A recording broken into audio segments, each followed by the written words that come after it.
Welcome back to Everyday English Desk. I'm Ben. And I'm Janet. In this video, we've put together several real English conversations about food, coffee, grocery shopping, and restaurants. So if you want longer listening practice, this is a great place to start. Let's get into it. Food is one of those topics people talk about all the time. What they like, what they hate, what they're craving, what they had for dinner. Okay, well, if we're being honest, I should probably start with a confession. Oh boy, where is this going? I know, this is kind of controversial, but I don't really like avocado. Really? That feels impossible. Avocado is everywhere. I know, everybody acts like it's the perfect food. They put it on toast, in salads, and sandwiches. And to me, it just tastes like green nothing. Green nothing is a brutal review. I'm sorry, I've tried to like it. I really have. I want to be the kind of person who loves avocado, but I just don't get the hype. That is actually a very useful phrase right there. I want to like it, but... True, like, I want to like avocado, but I just can't. Exactly. And that's a great example of how people naturally talk about food in English. Food is one of the easiest conversation topics because almost everyone has an opinion. Oh, definitely. People have very strong food opinions. So today we're going to talk about how to discuss food in English naturally, what you like, what you don't like, how to describe food, and some common phrases people use all the time. And I'm starting us off by offending avocado fans everywhere. That's okay. I think they'll survive. Well, hopefully we can still be friends, everyone, and that just means more avocados for you. All right, so if avocado is out, what foods do you actually love? That's easy. I love pasta, sushi, and honestly, anything with cheese. Cheese can fix almost anything. That feels very believable. Thank you. It's a motto to live by. What about you? I'm pretty simple day to day. I like grilled chicken, rice, good bread, but I'll also try unusual food if I get the chance. So what about foods you really don't like besides avocado? Olives. I keep trying them because they seem sophisticated, but every time I eat one, I regret it immediately. That's another useful phrase. I keep trying it. That means you've tried something more than once, usually because you want to like it. Exactly. I keep trying olives, I keep hoping, and I keep being disappointed. Yeah, that's fair. They're kind of a love it or hate it food. No in between. What about favorite foods from childhood? I feel like those are always interesting. Oh, definitely. Comfort food. Mac and cheese, tomato soup, grilled cheese, that kind of thing. My grandparents used to make Newfoundland steaks for breakfast when we visited in the summer. Newfoundland steak? It's just a thick slice of bologna fried in a pan. I still make it every time I want to feel nostalgic about my teenage years. That's an interesting dish. Now, I'm going to be the one doing the offending and say that I'm not really a big fan of bologna. But in all seriousness, comfort food is a great phrase too. It means food that makes you feel happy, relaxed, or safe. Usually something warm or familiar. Don't worry about it. I think you'll still be able to show your face in Canada without angry looks or strongly worded letters. But yes, comfort food is usually not fancy. It's just the food that makes you feel good. That's a relief, because I'll be there next month, so I don't need any locals chasing me with hockey sticks. My comfort food, by the way, is probably soup and good bread. That is the most Ben answer I've ever heard. I know, it's not exciting. No, it's kind of perfect, actually. How about another phrase you hear a lot? Picky eater. A picky eater is someone who only likes certain foods and doesn't want to try many new ones. Like little kids who only eat pasta, bread, and chicken nuggets. Yeah, that's right, Janet. Though some adults are picky eaters too. What about you? Would you say you're a picky eater? I'm selectively adventurous. That is not a real category. It is in my heart.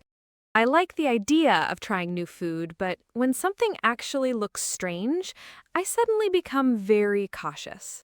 That's fair. So maybe not a picky eater, but a careful eater.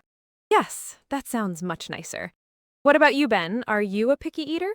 I'd say I'm actually more adventurous than people expect. Yeah, that's true. People probably assume you only eat very plain, practical food. Is that because I drink black coffee and research menus before I go anywhere? Exactly because of that, yes. Also, the whole over-prepared bank thing. Fair, you got me. But I do like trying food from different places. I think travel makes you more open to new things. That's true. You've tried way more unusual food than I have. I have had a few interesting meals, yes. That is the calmest possible way to say that. You're going to have to share some of your weird and interesting food stories with us someday. I feel like every time you travel, you come back with a new and interesting food story. Well, once you travel enough, you realize food is a big part of culture. That's actually a really nice point. Food isn't just food, it's memory, family, travel, identity, all of that. Spot on, which is another reason it's such a good conversation topic. Okay, so let's talk about how to actually describe food in English, because this is where people often get stuck. A lot of learners know good and bad, but there are so many better words. Yep, that's right. Let's go over some of the most common ones. So if something tastes sugary, you can say it's sweet. If it has a lot of salt, it's salty. If it has a strong hot pepper flavor, it's spicy. And you might also hear bitter, sour, or savory. Savory is a good one. That usually means something salty or rich, not sweet. Exactly. And texture matters too. Food can be crunchy, soft, chewy, creamy, crispy, dry. Crunchy is such a satisfying word. It is. Chips are crunchy, bread can be soft or crusty, soup can be smooth or thick, ice cream is creamy, I guess. And apparently, avocado is green nothing. I stand by that. That much is clear. Okay, what are some other natural food phrases people use all the time? One very common one is, I'm craving. Yes, like, I'm craving pizza or I'm craving something sweet. Exactly. If you're craving something, that means you really want that specific food. And I say that all the time. I'm craving sushi, I'm craving fries, I'm craving coffee.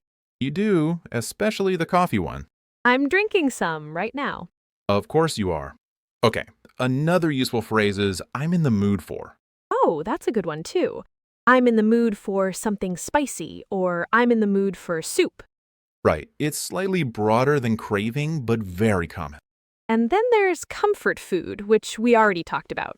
That one comes up a lot, especially when people are tired, sick, stressed, or homesick. That's right, Ben. How about leftovers? Yes, leftovers are the food you didn't finish, so you save it and eat it later. Some foods are amazing as leftovers, and some are terrible. Exactly. Fries as leftovers, sad. Pasta as leftovers, often fine. That sounds accurate. What about cooking versus eating out? Because that comes up constantly too. Definitely. Eat out means go to a restaurant. Cook at home is obvious, and order takeout means you buy food from a restaurant and eat it somewhere else, usually at home. And some people say order in too. Right, that's also common.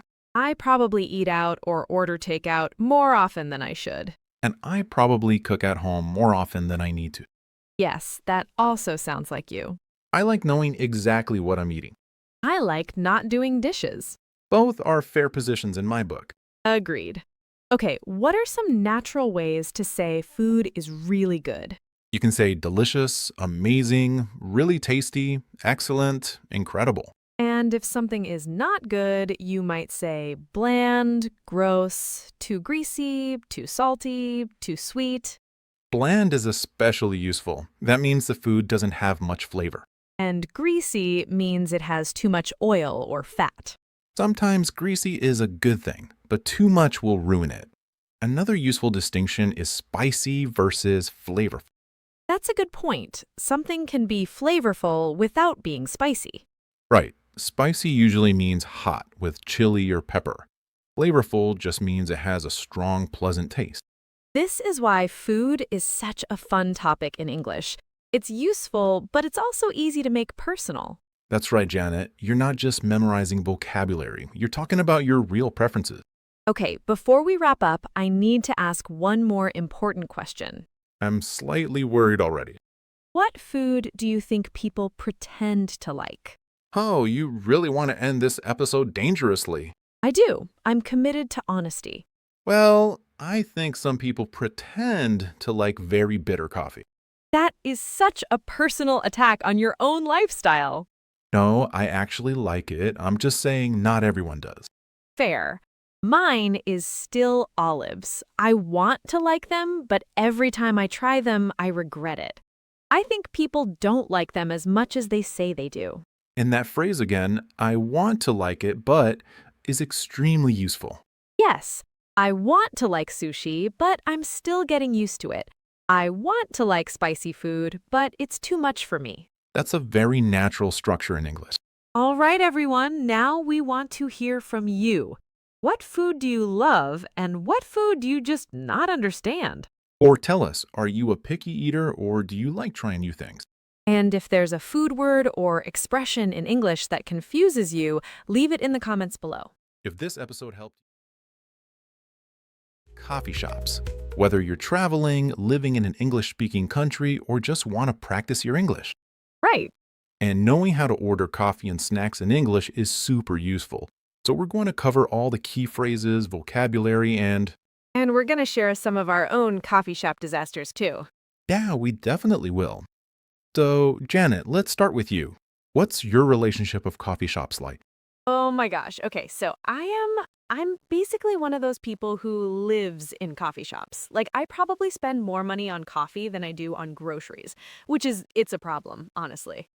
Yeah, that's a pretty common one, though.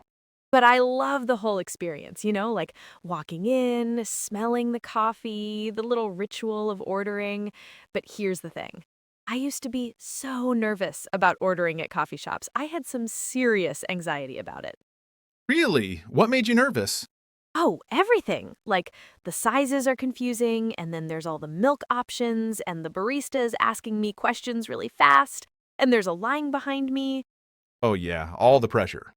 Yes, and I would just panic and order the same thing every time, like a regular coffee with milk. That's it. So boring. But you know what? That's actually a totally valid strategy for beginners, having a one safe order that you know how to say clearly. Yeah, it definitely helped me build confidence until I was comfortable. And has your order evolved since then, if you don't mind me asking? Oh, I'm totally predictable. It's a medium oat milk latte with an extra shot, and if I'm feeling fancy, I'll add vanilla syrup. Fancy. What about you, Ben? Are you a coffee shop person? I am. I'm more of a simple black coffee guy, but I do have my moments. When I do, I research the menu online first. I know exactly what I want before I get there. Really? Just black coffee? That's so Ben. Hey, it works. But in all seriousness, if you're feeling nervous about ordering in English, check out the menu online first. Most coffee shops have their menus on their websites or apps. That's such a good tip. You can even practice saying your order out loud at home. Exactly. Okay, so let's dive into the actual language. Janet, when you walk into a coffee shop, what's usually the first thing someone says to you?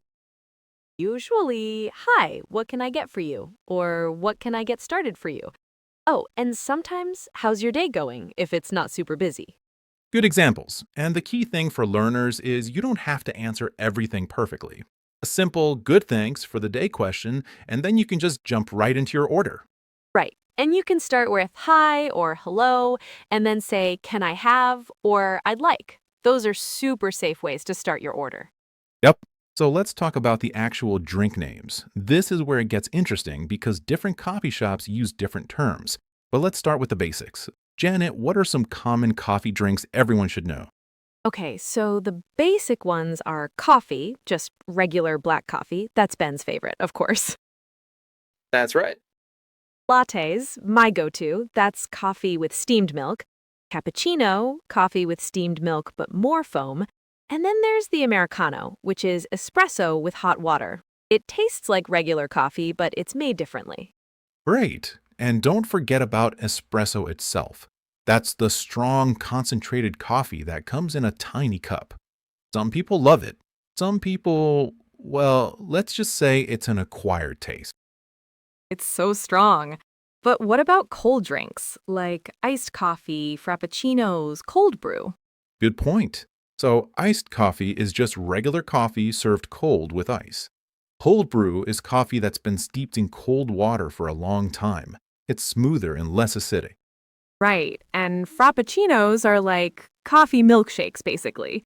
They're blended with ice and usually have whipped cream on top. Now, here's something important for our listeners: sizes. Dennett mentioned this earlier. Different coffee shops use different size names, but let's cover the most common one. Oh, right, the confusing ones.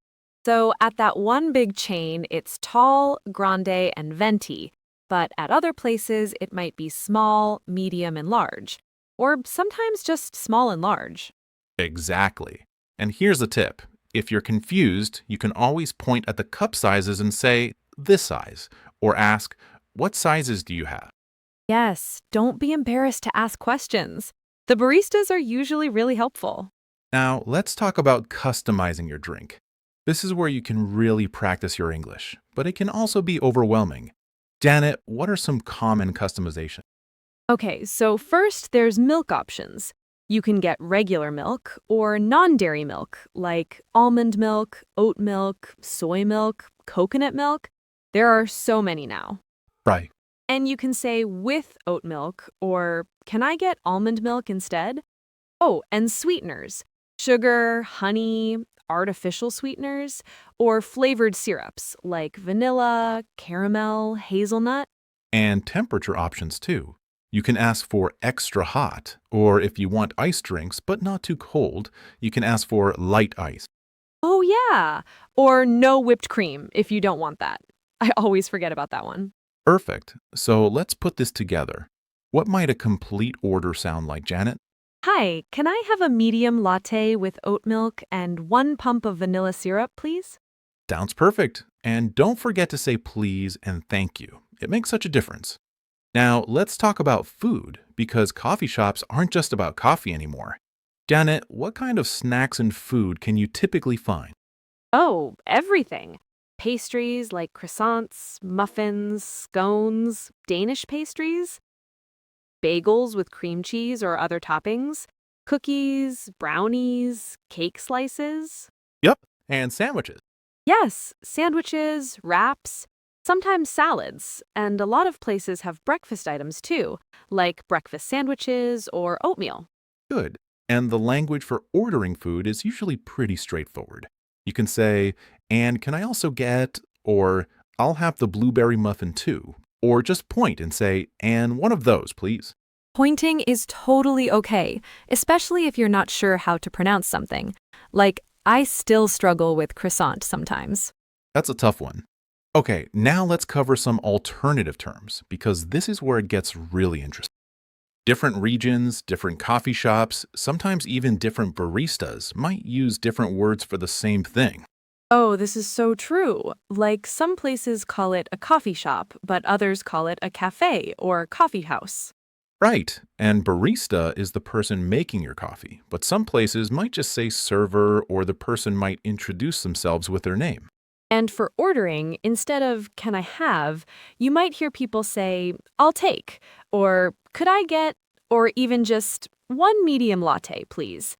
If you tuned in to our episode about ordering at restaurants, you might already be familiar with some of these phrases. Exactly. For drinks, regular coffee might be called drip coffee, house coffee, or coffee of the day. These all mean basically the same thing. And sometimes milk is called dairy, like, would you like any dairy with that? Instead of, do you want milk? Good one. And for sizes, besides the tall, grande, and venti system that one chain uses, you might hear regular instead of medium, or large might be called extra large. Oh, and payments. They might ask, will that be cash or card, or how would you like to pay? Some places also ask for here or to go, which means, Are you drinking it in the cafe or taking it with you? Some places say dine in or take away, or eat in or take out, all the same thing. right. And at the end, they usually tell you your total and might say something like, your order will be ready at the end of the counter, or we'll call your name when it's ready. Perfect. So let's give our listeners a quick confidence boost. Remember, coffee shop interactions are usually pretty forgiving. People are generally patient, especially if you're polite. Yes, and if you mess up or need to change your order, just say, sorry, could I actually get, or wait, can I change that to? It happens all the time, even with native speakers. Absolutely. The key is to start simple and build your confidence over time. Maybe start with just coffee and milk, and then gradually add more customizations as you get more comfortable. And practice at home. Seriously, everyone, practice your order out loud before you go. It really helps. Great advice. Well, I think it's about time to wrap this one up from a language perspective. Grocery shopping. Whether you call it the supermarket, grocery store, or just the shops, this is one place where you really need to know your English vocabulary. Absolutely. So, Ben, I have to ask, what's your grocery shopping style? Are you a list person or do you just wing it? Oh, I'm definitely a list person. I make my shopping list on Sunday, organize it by sections of the store. Wow, organized. I write down produce first, then dairy, then pantry items. I even check what's on sale in the weekly flyer before I go. That's smart. I'm more of a, let's call it flexible shopper. I grab a cart, wander through the aisles, and pick up whatever looks good. Though I always end up forgetting something important, like milk or bread. Right, that's why I love my list. But you know what drives me crazy?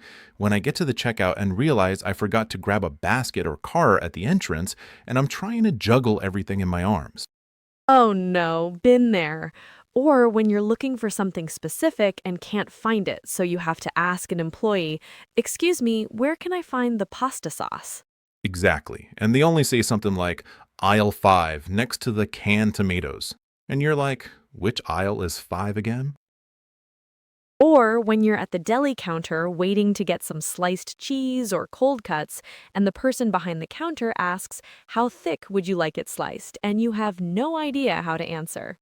Oh, yes. I usually just say medium thickness, please, and hope for the best. Speaking of the deli, I love how they always ask, can I get you anything else after every item? That's good customer service.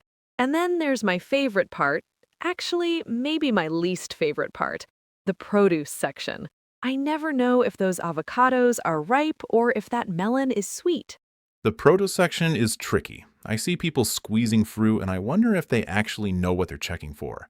And don't get me started on those little plastic bags. I can never open them. You have to wet your fingers a little bit. But seriously, grocery shopping can be overwhelming, especially if English isn't your first language. There's so much vocabulary involved. Absolutely. So let's break down some essential grocery shopping vocabulary for our listeners. First, let's start with the basics. When you arrive at the store, you might grab a shopping cart or a basket. Right. A shopping cart is the big one with wheels that you push around. A basket is smaller with handles that you carry. If the store is busy, you might need to wait in line to get a cart. Now let's talk about the different sections of the store. The produce section is where you find fresh fruits and vegetables. This includes everything from apples and bananas to lettuce and carrots. Yep. And the dairy section or dairy aisle has milk, cheese, yogurt, butter, and eggs. Sometimes people call this the cold section because everything needs to be refrigerated. Then there's the meat department, where you find fresh meat, chicken, fish, and seafood. Some stores have a butcher who can cut meat to order for you. And don't forget the bakery. Fresh bread, rolls, pastries, and cakes. The smell of the bakery section always makes me hungry. Me too. For everything else, canned goods, pasta, rice, snacks, cleaning supplies, you'll find those in the aisles. Each aisle usually has a sign above it telling you what's there. Exactly. Now let's talk about useful phrases you might need.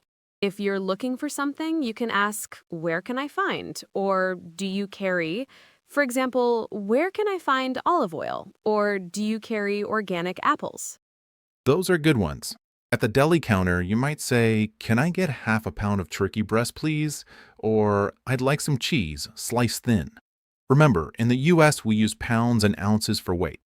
Right. And when you're ready to pay, you go to the checkout or checkout line. The person working there is called a cashier. They might ask, "Did you find everything okay?" or "Do you have a loyalty card?" Now, let's talk about different ways to say the same thing. This is really helpful for English learners. Janet, what are some different words for the place where we buy groceries? Great question. You can say grocery store, supermarket, market, or just the store. Some people say the shops, which is more common in British English. Perfect. And instead of shopping list, you might hear grocery list or just my list. Some people say they're going to pick up groceries or get groceries instead of go shopping.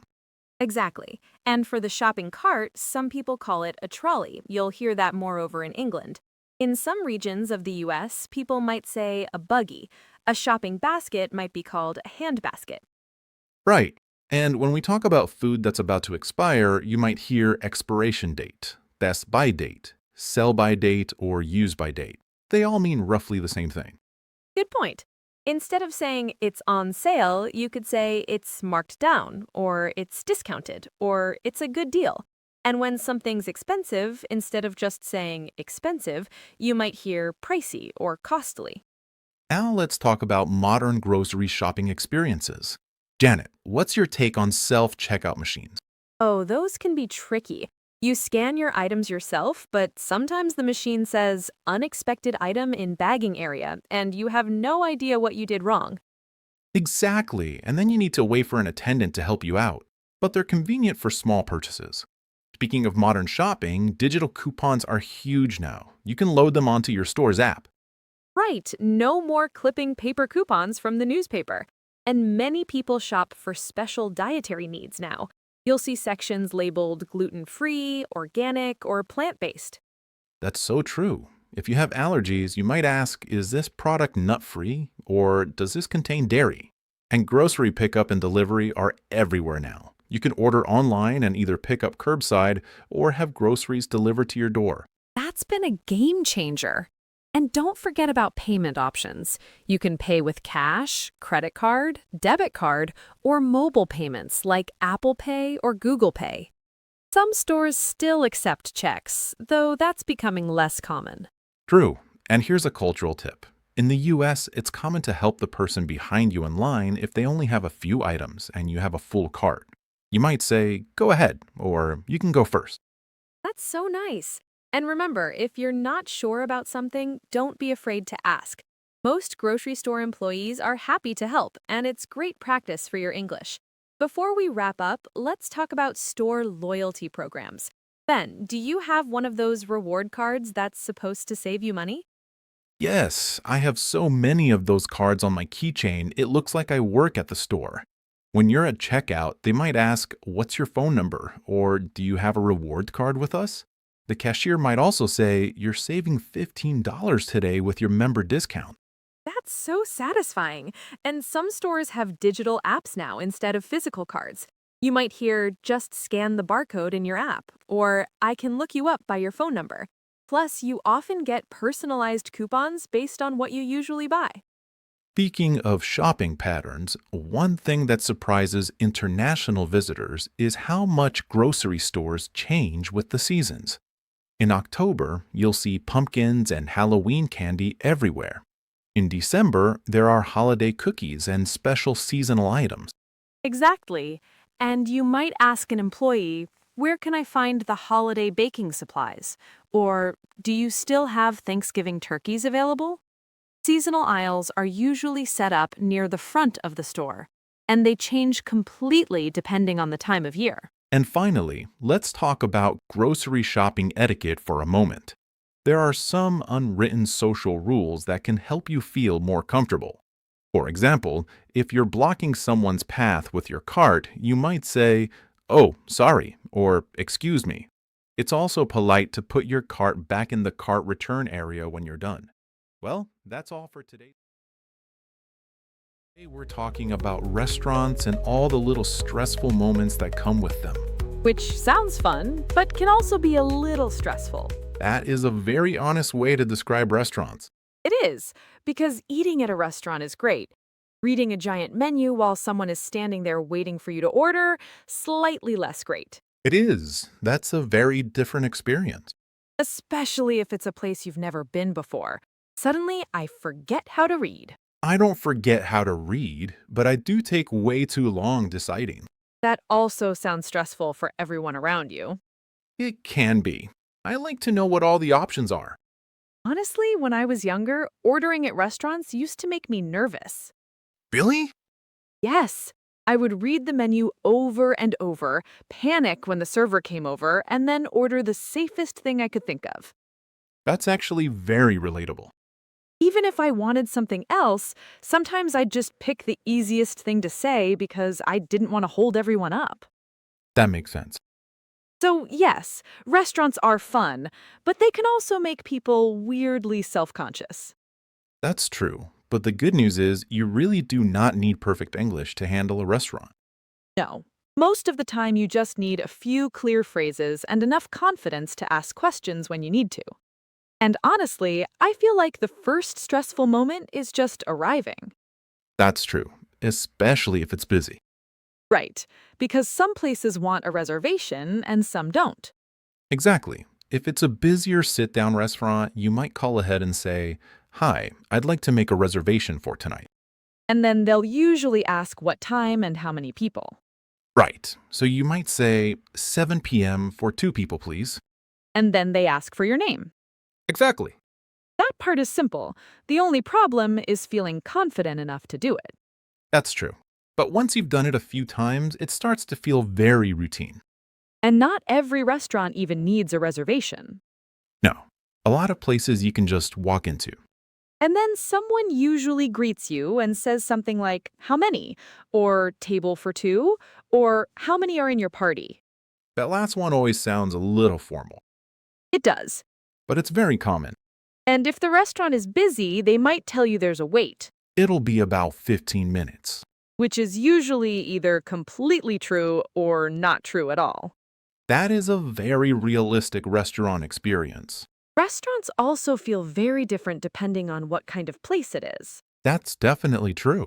Because some places are casual. You order at the counter, grab your drink, and find your own table. Yeah, and other places are more traditional sit down restaurants where a server comes to your table and takes your order. I think casual places are easier when you're nervous, That makes sense. right? There's usually less pressure. It's faster, the menu is often simpler, and no one is checking on you every 5 minutes. That's true. Sit down restaurants are a little more involved. Which can be nice, but only if you're in the mood for that experience. Exactly right. But for me, the most overwhelming part of sit-down restaurants is still the menu. Is it really? Yes, because sometimes the menu is 3 pages long and everything sounds good, and now I'm supposed to make a smart decision in under 2 minutes? That's fair. I actually like menus, but I can still take a long time deciding. Which I'm sure servers love. I'm sure they do not. I try to tip well for dealing with my thoroughness. That's so nice of you. Menus also have way too many sections, which does not help. Right. Usually there are appetizers, main dishes, sides, desserts. And drinks, of course. The first thing I look at is to see whether it's a Coke restaurant or a Pepsi restaurant, even if I'm not planning on ordering a soda. Even if you're not ordering soda? Listen, I just have to make sure I know how to properly judge the place, you know? Of course. I'm Coke over Pepsi, by the way, but I do like Mountain Dew, so if it's a Pepsi place, it's not a deal breaker. That's fair. I usually try to match my drink to whatever food I'm getting. No one is surprised by that sentence. I do like appetizers, though. They feel fun. They do. They're usually smaller dishes you order before the main meal. And then your main dish is the main thing you're eating. Pasta, chicken, fish, a burger, whatever. And sides are the extra things that come with it or get added on. Fries, vegetables, salad, things like that. Exactly. So you've had a chance to look at the menu, and then comes a moment where the server shows up and asks if you're ready. And if you're not, this is when you try not to panic. Yep, exactly. Because you do not have to order immediately. No, you can just say, "Can we have a few more minutes, please?" That one makes life so much easier. I also think one of the most useful restaurant skills is just asking questions without feeling embarrassed. Absolutely. Yes. Because if I don't know what something is, I'd rather ask than order something mysterious and regret it. That's a good policy. I learned that the hard way once in Morocco. Oh no. Yeah, I ordered something without really understanding the menu. There was also a little bit of a language barrier, and long story short, I ended up eating sheep brain. Sorry, what? Tasted interesting, to say the least.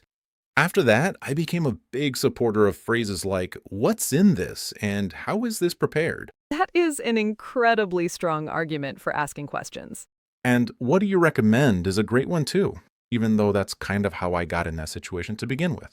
Yes, especially if you really have no idea what to pick. So then, when you are ready and you do know what you want, you can say, I'll have, or I'd like. Both are very natural. Like, I'll have the grilled chicken, or I'd like the pasta, please. Exactly, that's right. Okay, let's do this like a real restaurant. You be the server. Hi, can I get you something to drink? Yes, I'll have water, please.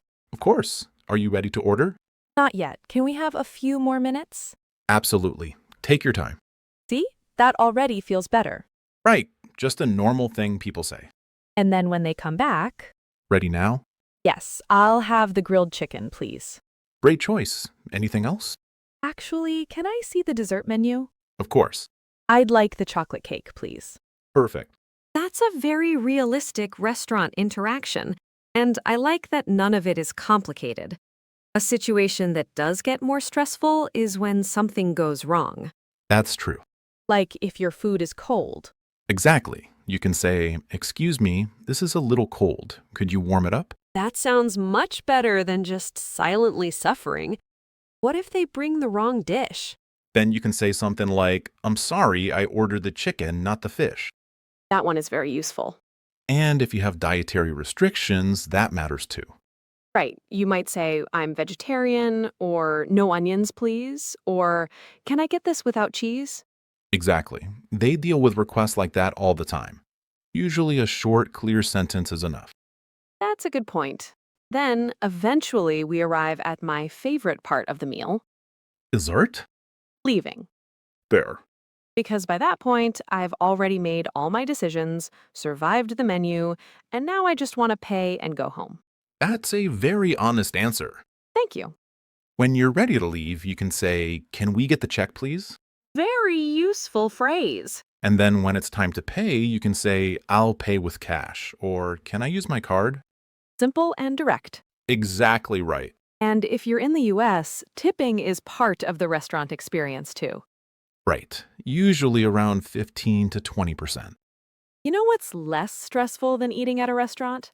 Takeout. Probably because no one is standing next to your table waiting for a decision. Exactly. Takeout can still have its own little stressful moments, but overall it feels much lower pressure. Especially if you already know what you want. Right. If you're calling in an order, you might say, "I'd like to place an order for pickup." Or, I'd like to place a delivery order. Yep, that's right. And then they'll ask what you want, your name, and maybe tell you how long it'll take. Or you ask them. Yes, how long will that take is a very good one. And these days, a lot of people just use apps instead. Which is definitely easier if you're nervous because you can read everything without speaking. That's true. It can be a nice way to practice without as much pressure. Still counts. Absolutely it does. So I think restaurants feel intimidating mostly when you think you have to be perfect. That's true. But most of the time, you really don't. No, you just need to be clear, polite, and willing to ask questions when you need to. And honestly, that helps a lot more than trying to sound perfect. Exactly. Restaurants are one of those everyday situations that start to feel normal the more often you do them. Once you know a few natural phrases, the whole experience starts to feel a lot less stressful. That's the goal. For sure it is. All right. Now we want to hear from you. What's your favorite thing to order at a restaurant? And do you prefer eating in, getting takeout, or ordering delivery? Tell us in the comments below. If you enjoyed this longer practice video, subscribe for more real English conversation. Thanks for watching Everyday English Desk, and we'll see you next time.